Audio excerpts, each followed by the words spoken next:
Wireless LAN Weekly, Episode 40, Twitter for the Wireless LAN Professional.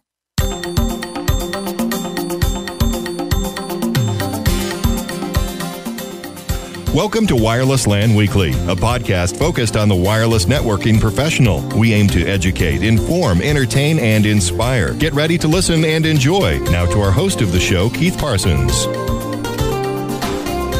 Well, welcome back to Wireless LAN Weekly. This is Keith Parsons. I'm your host today.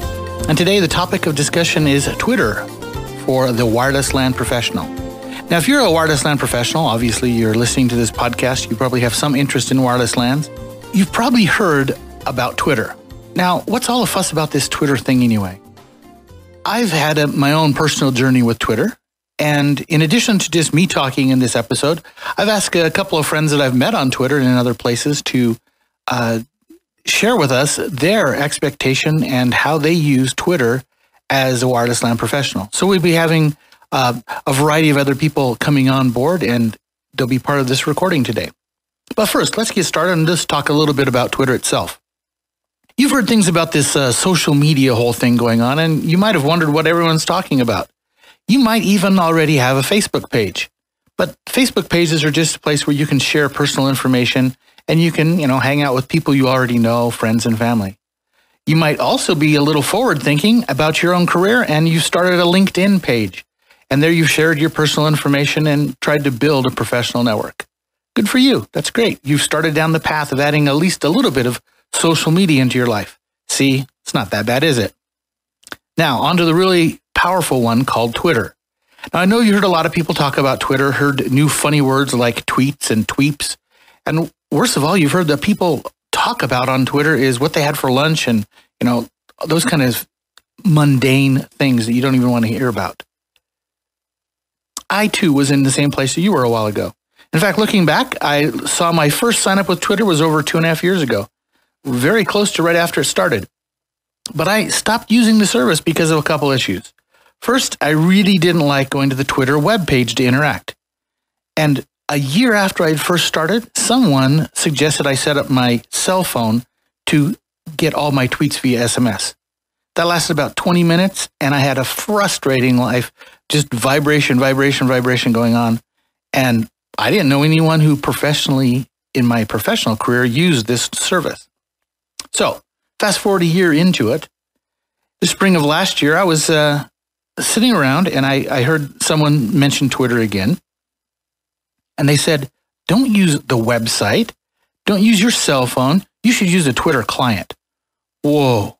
Everything changed overnight when I could actually access the Twitter stream, not through my phone or on a web page, but I could control the flow and the content through of my Twitter feed. It was a whole new experience, and it made the process much easier and more manageable. Then, out of the blue, a new Twitter friend, someone I've never met in person but lives in a different country, but shares the same passion for wireless LANs as I do, did me a huge favor and sent me a local European SIM card while I was on vacation with my family in Paris. He basically overnighted a loaded SIM for me. And in addition, gave me great suggestions on where to visit, places to see, all because we had exchanged a couple of 140-character messages talking about our shared passion. I found this Twitter thing to be valuable. I realized there are real people who share many of my same goals and interests, willing to help and share their experiences with me. And all I had to do was ask. And that there was also people out there that I could help as well. A community of people, not tied together by some artificial reason about where they work or where they live or who they're related to, but totally based on shared interests. There is an entire world of wireless LAN professionals who are using Twitter on a regular basis. Of course, some of it's for the social bit, sharing what they're up to and where they're traveling, etc. But more importantly, they share ideas, tips, interesting URLs, articles about a shared passion. Twitter can be a place where you can ask questions and get timely answers. It kind of reminds me of the good old days when we had BBSs and online tech support forums, places we'd go to in the past to get timely, authoritative answers. Now we have Twitter. Give it a try yourself. Set up an account on twitter.com. Not only it's free, it's easy. Then try out many of the Twitter clients available. I personally use a funny-sounding client called Osphora on my iPhone and my iPad. I use Tweety on my MacBook Pro, but there are lots of clients available on lots of platforms. from BlackBerry to Linux to anything in between. To get you started, there's some folks who might already share your interest in wireless LANs. I made a list on the website at http://wlanpros.com/follow, and that's the list of people that I follow. You also might want to go about and use a hashtag. A hashtag is a Twitter method of tagging information. You just put that # in front of something and you can search on it. On Wednesdays, there's something called #WirelessWednesday, and that's where people share other people you might want to follow. So there's a couple places you get started. The WLANpros.com/follow, or search on Wireless Wednesday with a hashtag in front. And there's lots of searchable, well-written tutorials on how to use Twitter. Just Google how to use Twitter. I would be pleased if you would follow me and my status updates on wireless LANs via my Twitter feed. I'm at Keith R. Parsons. That's twitter.com/Keith R. Parsons. You can also follow any of the other people that are going to be following us today. And I've got a couple other people who have done recordings for us today, and they're going to tell us how they use Twitter as a wireless LAN professional. The people we've got on board: Devon Aiken. I'm sure you've all heard of the Devonator. He's now over at Aerohive, but he was started up the CWNP program. Devon gives us a couple of tips of how he uses Twitter, as well as George Stefanik, Jennifer Huber, Marcus Burton, Steve Williams, and even a newbie student into it, Mohammed Anshad. Hopefully, Mohammed, I pronounced your last name correctly there. So I'm now just going to turn it over and let you listen to the others who are also involved in this Twitter community and tell you how they use Twitter as a wireless LAN professional. This is George Stefanik. How I use Twitter as a WLAN professional. I think that's a great question. I think it poses a lot of different answers as well. I'm just going to cover a few of those briefly. One, I think that Twitter is an amazing social networking tool. And I think there's been some controversy around Twitter. I think we've all read those articles where people may have inappropriately tweeted about certain subjects or commented about certain things and have been released from their employment, have gone to jail, etc. But as a WLAN professional, I think the power of Twitter, if harnessed correctly, is a great tool. One, I think it gives you access to folks that you may not have had access to previously. For example, yourself, Brandon Carroll, Marcus Burton, Devon Aiken, and the list just goes on. Most times, these folks give you undivided attention when you have a question. I think another very important tool that Twitter provides is the ability to find individuals that have common interests and share ideas. Most recently, I was on the phone with Andy at Revolution Wi-Fi and bounced a couple ideas off him. I've met and introduced many folks on Twitter, and I think it's a powerful tool if harnessed properly.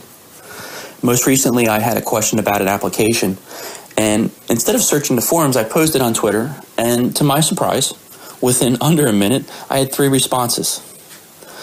There were opinions of others about the application that I had a question about. I think Twitter's a great tool, but it's all about how you harness that information. Thank you.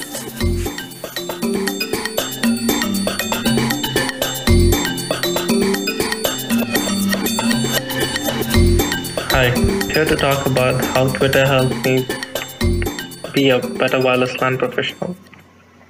When I first created an account with Twitter, I had no purpose for it. I was in school and I thought it would be a really cool thing to do, and obviously I did not put it to good use. It was right about at the same time that I started working on wireless. I had a lot of unanswered questions. Used to Google for answers, and it was during one of my quests for answers that I landed up on Wireless LAN Professional webpage.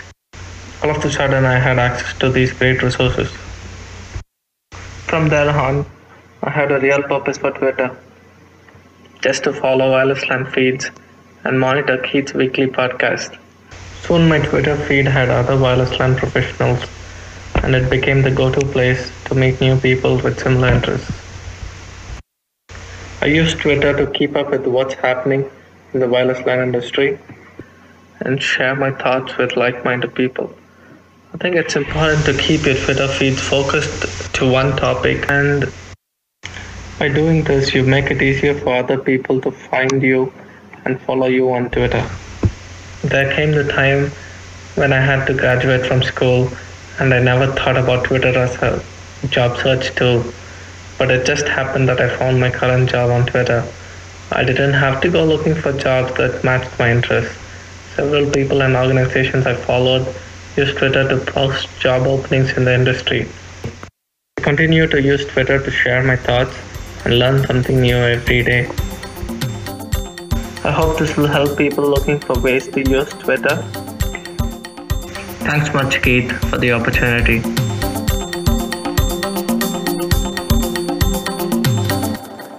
Hello, my name is Steve Williams of Pseudo Networks, and I live in Montreal, Canada.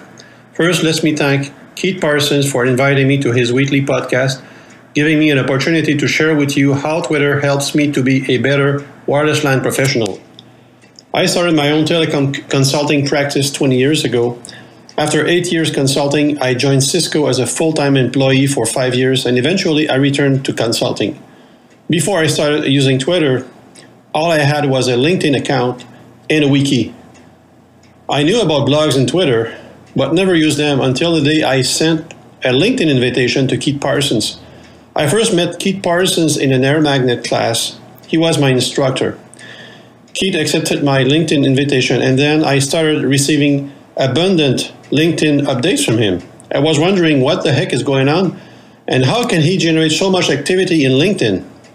Later on, I discovered that Keith bound his Twitter account to LinkedIn, and everything he released in Twitter was mirrored back in LinkedIn.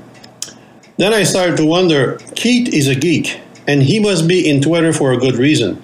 So I subscribed to Twitter, created an account, then started to follow Keith Parsons and his followers.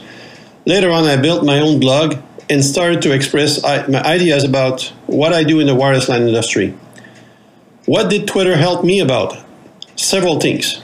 Twitter enables me to interact with people in the Wi-Fi industry, individuals or vendors. It's also a place where I can share my findings, Wi-Fi news, and other ideas about Wi-Fi. And sometimes I get appreciation feedback and retweets.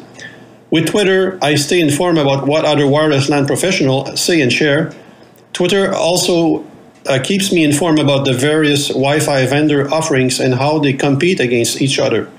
Twitter gets more people to read my blog post, and getting to know more wireless LAN professionals, I subscribe to their blogs as well. To me, Twitter must be part of anyone's social media strategy. All of the Wi-Fi vendors I know already use Twitter and also have a blog. To finish, let me share with you how my Twitter presence paid off.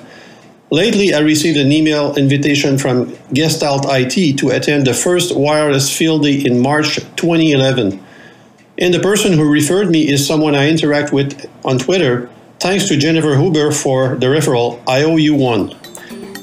As a bonus, many of my Wi-Fi Twitties will also attend this event.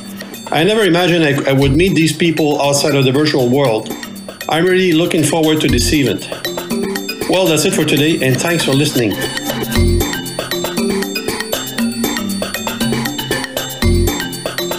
This is Jennifer Huber, and my Twitter handle is @JenniferLucio. I think that Twitter helps me be a better wireless engineer because it allows me to instantly reach out and connect with other people that do basically what I do all over the world in a very short period of time and get instant feedback. If you think about it, the core of the Twitter wireless community that I'm aware of currently today is at least 30 people strong. And each of these people probably knows at least another 6 to 10 wireless engineers who don't participate in social media or don't have time or don't care to or don't see the benefit of it. And if you just do some quick math there, that adds up to a reach of potentially 300 people with each question or situation or information tidbit that you share with every tweet. I've used Twitter to clarify current wireless feature sets. You can't know everything about everything. I've learned about product availability quicker than I could through Cisco.com or Google.com. And it also allows me to gather a consensus on any particular wireless related topic that may not be covered in a white paper or be incredibly hard to get written in black and white. Through Twitter, I have the ability to get instant information, problem-solving assistance from people who work in all different sorts of wireless verticals. Since my experience background is with hospitality and healthcare verticals, I can offer input to wireless infrastructures that I've implemented or troubleshot through the course of my work. But if I need to talk to somebody that's got a background in, say, the educational vertical or maybe high finance or something like that, I know that there's people out there just at the other end of a Twitter username that will be glad to help me, just like I'm glad to help them with anything that I can speak intelligently about. Since it's not possible to know everything about all aspects of wireless technologies all the time, it's nice to be able to bounce things off other people and get their feedback in real time or near real time. And this is Jennifer Huber, and my Twitter handle is @JenniferLucio. Hi, my name is Greg, and I'm a wireless professional from Slovenia, Europe. I have been using Twitter for a couple of years now. First, it was something new, geeky, and I just had to try it out. I connected with some friends of mine, looked over who they followed, and started using Twitter as an entertainment tool. Boy, has that changed. In the beginning of this year, I have started listening to Keith's podcast, the Wireless LAN Weekly. As I browsed through his webpage, I saw his Twitter handle and started following him. Soon after, I have started following other VLAN professionals, so now I am following close to 100 wireless professionals from around the globe. How about that for a think tank? I read my Twitter feed a couple of times per day. There are many VLAN professionals posting a couple of posts a day discussing wireless technology, news, tips, and tricks. Now I almost do not check my RSS feeds anymore because I get all the information I'm looking for directly from the Twitter feed. And this is just using Twitter passively. Having this volume of professionals at your arm's reach allows you to easily exchange information as well. I can post a question to all of my followers. I can tag it so any other looking for the tag word can help me, and I can direct message to the person I know has answers to. So what is new? I could do that by email, Facebook, LinkedIn, and similar. Well, yeah, but not as easy and not to Keith Parsons, David Aiken, David Coleman, Chris Silva, Jennifer Huber, Marcus Burton, if I just name a few. Sorry guys, there are just too many of you to name you all. Also, Twitter feeds are very easy to follow. I read my Twitter feeds on my Mac or PC, my iPad, and my Android phone. And as Twitter is an informal way of communicating, it is more interesting, more direct. Hey, my name is Marcus Burton, Director of Product Development with CWMP. When asked how Twitter helps me be a better wireless LAN professional, I have really two answers to that question. The first is that as a technical content creator of vendor-neutral content, one of my tasks is that I have to understand the technology and the products and the best practices for implementation of a lot of different vendors.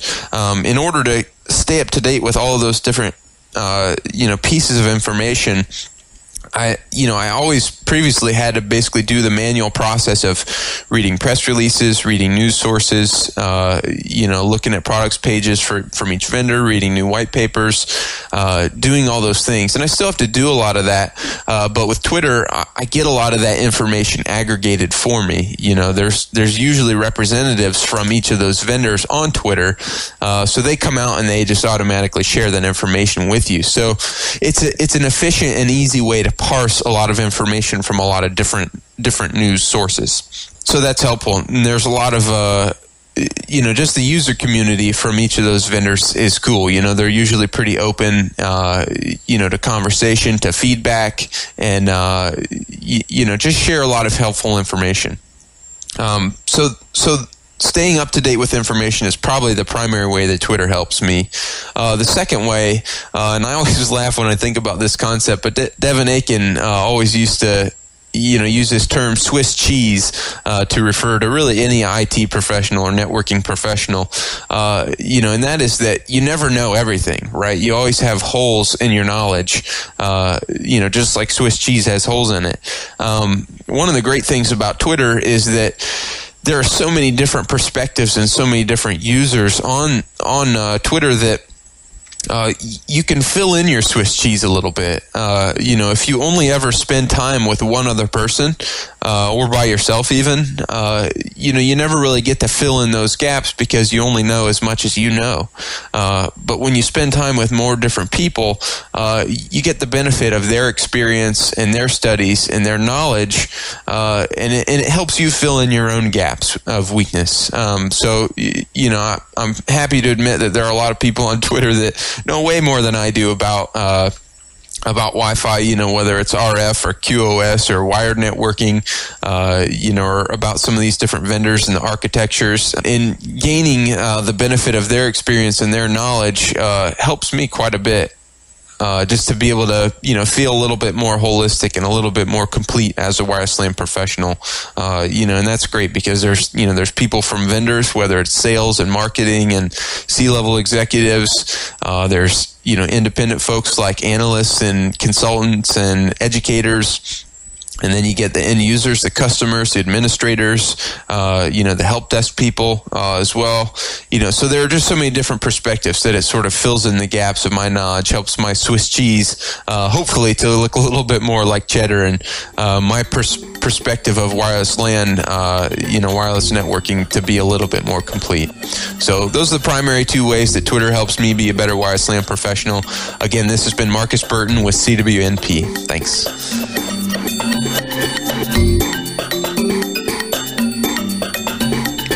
Hi, this is Devon Aiken, and I'm going to talk about how Twitter helps me be a better wireless LAN professional. Well, I've got 5 major reasons, and I'll just go down through the list. First, it allows me to keep abreast of wireless LAN happenings without spending all day looking for news and events and things like this. Those wireless LAN professionals who I follow serve as a type of news feed or events feed, maybe even a watch group for new tools. If there's new spectrum analyzers or new sniffers or, any type of diagnostics tools or surveying, things like this that I would use or the people that I work with would use. These professionals help me keep abreast of what's going on. In general, if you think about having, a couple of hundred people working as a team, you can generally find out about the relevant information and filter out all the noise pretty quickly. So that's one way. They serve as a type of information feed for me. The second reason is that it allows me to understand who wants to hear from me and what news is relevant to them. So if in watching discussions back and forth, if there's something I can add, perhaps, and learn what they're talking about, that helps me to keep on point about what's relevant in the industry from their perspective. A lot of people forget that other people's perspectives is often more important than their own, and they're looking through their own rose-colored glasses at the world and forget to take a look at it from other people's perspective. So that helps a lot. Another thing is it allows me to learn from and help those people who I follow and who follow me, and things like sharing knowledge of industry groups, forthcoming technologies, how things work within vendors, those kind of things I can help other people with, typically because I stay on the bleeding edge of those things. And then learning about how Wi-Fi is used in specific verticals is a way that other people help me. Understanding things from their perspective, from their job role. They know more about their job than I do. So it's a bi-directional learning process. The fourth thing is it allows me to hear what my competitors are doing and why they're doing it. It allows me to see the misinformation that they're spreading sometimes, both about their own company and others, as well as the good things they're doing and why they're doing it and how it's affecting the industry. The fifth reason is it gives me a few small mental breaks each day. That breaks the monotony of nonstop production work, which is helpful. A person needs to stop and relax and sharpen their axe, as it were.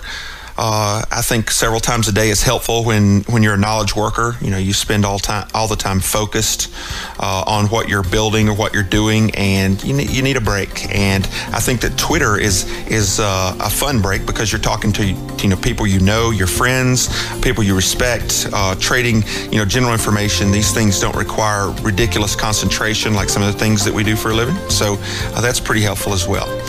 So again, this is Devon Aiken, and this was how Twitter helps me be a better wireless LAN professional. Thanks.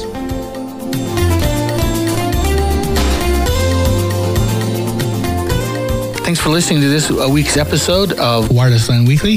Hope you enjoyed this. If you have any feedback or comments, feel free to leave me a message at feedback@wirelesslanprofessionals.com. Thanks for listening. We'll talk to you next week. Wireless LAN Weekly, a podcast focused on the needs of wireless LAN professionals. We look forward to your feedback. Please leave your comments at the bottom of the show notes, or email feedback on the show can be sent to feedback@wirelesslanprofessionals.com. If you'd like to leave a voicemail feedback, just call 24/7 and leave a message at 1-801-481-9018. Until next time, this has been another production of wirelesslanprofessionals.com, a place to educate, inform, entertain, and inspire.